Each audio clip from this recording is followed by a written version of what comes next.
Bonjour à toutes et à tous. Investir dans les actifs naturels et en particulier dans les forêts, quels sont les atouts de ce type d'investissement d'un point de vue patrimonial? Quels sont aussi les points d'attention à bien avoir en tête quand on se lance? On en parle tout de suite avec notre invité Éric Bingel. Bonjour. Bonjour Vincent. Vous êtes directeur associé chez France Valais. Merci d'être avec nous. Alors tout d'abord, qu'est-ce que l'on entend par actif naturel? Pour faire simple, c'est un lieu, un espace où on retrouve des ressources naturelles, qu'elles soient minérales, animales ou végétales.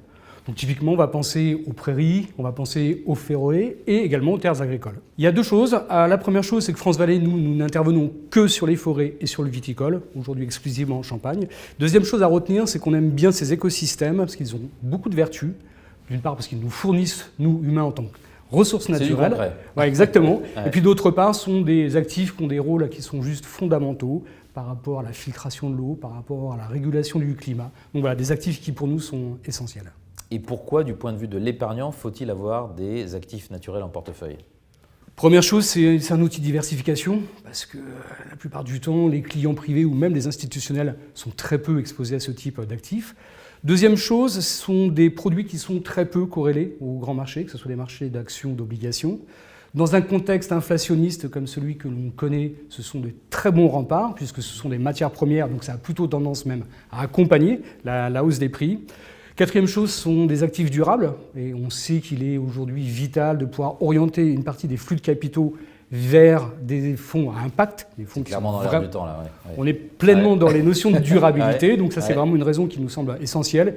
Et puis cinquième raison, qui est un petit peu la cerise sur le gâteau, sous certaines conditions, on peut avoir quelques avantages fiscaux liés à certains types de produits. On va en parler. Bon, on reste dans la thématique des forêts. Comment est-ce que l'on construit un portefeuille forestier? Nous, on conçoit avec une approche très très financière, même si on a bien conscience qu'on est sur des actifs de nature très très différente, comme on venait de l'évoquer. En fait, il y a un triptyque de base, c'est l'adéquation entre les essences, le climat et les sols, tout simplement. Donc nous, ce qu'on va essayer de bâtir, que ce soit en France ou en Europe, ce sont des portefeuilles les plus diversifiés possibles, par région, par pays même aujourd'hui, puisqu'on a des fonds qui vont de l'Irlande jusqu'à la Finlande, en passant par les pays baltes, la Roumanie et la France, naturellement. Toute l'Europe aujourd'hui est couverte, quasiment, il nous reste quand même encore quelques pays. Deuxième chose, on va diversifier les essences, donc que ce soit des résineux, que ce soit des feuillus ou autres, etc. Et puis après, on va concevoir des portefeuilles avec des maturités un peu différentes. Vous pouvez par exemple acheter une forêt avec des vieux peuplements, ce qui va vous permettre d'avoir du rendement de façon très rapide. Ensuite, en revanche, il va falloir laisser faire la nature, donc là, il va falloir patienter un siècle. Exactement. Ouais. Donc, forêt avec des peuplements un peu âgés, et à l'inverse, des forêts avec des jeunes peuplements, donc qui en seront des actifs de capitalisation. Quelques points d'attention à avoir à l'esprit tout de même? Sur les forêts, c'est relativement simple. Après l'été, on va penser aux incendies. Après l'hiver, même si aujourd'hui, ce n'est pas tout à fait le cas, on va penser aux tempêtes. Ces deux risques-là, aujourd'hui, sont couverts par le biais de polices d'assurance, en tout cas sur les forêts françaises. En Europe, c'est un petit peu plus difficile à couvrir. Le troisième risque, qui est un risque aujourd'hui qui commence à être un peu plus connu, en tout cas pour le grand public, pas du tout pour les exploitants forestiers qui le constatent au quotidien, c'est le risque phytosanitaire. Chaque arbre a sa propre maladie et on y voit déjà une des conséquences du réchauffement climatique. Des étés beaucoup plus secs, moins d'eux, des arbres un peu plus fragilisés, et donc d'où l'intérêt d'avoir des forêts hautement diversifiées par essence, de façon à limiter ces facteurs de contagion. Il faut vraiment être un expert quand on gère des actifs. C'est un métier à part entière, je vous confirme. Un mot des avantages fiscaux que vous avez évoqués liés à l'investissement forestier, qu'est-ce que l'on retient?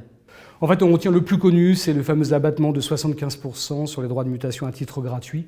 Ça fonctionne donc pour les produits qui sont investis sur la forêt française, donc que ce soit en succession ou en donation, sans limite de montant, sans durée minimale de détention, sans contrainte de lignée. Donc ça, c'est un avantage assez conséquent. Et puis on peut également, sur cet actif, bâtir d'autres types de produits qui peuvent offrir par exemple la réduction IR-PME de 25%, ou dans le cadre des produits de remploi de produits de cession. Vous savez, quand un cédant va vendre ses titres, en tout cas il les aura apportés précédemment à sa holding, et ensuite il les vend, il peut reporter l'acquittement de sa plus-value en passant par des produits comme cela.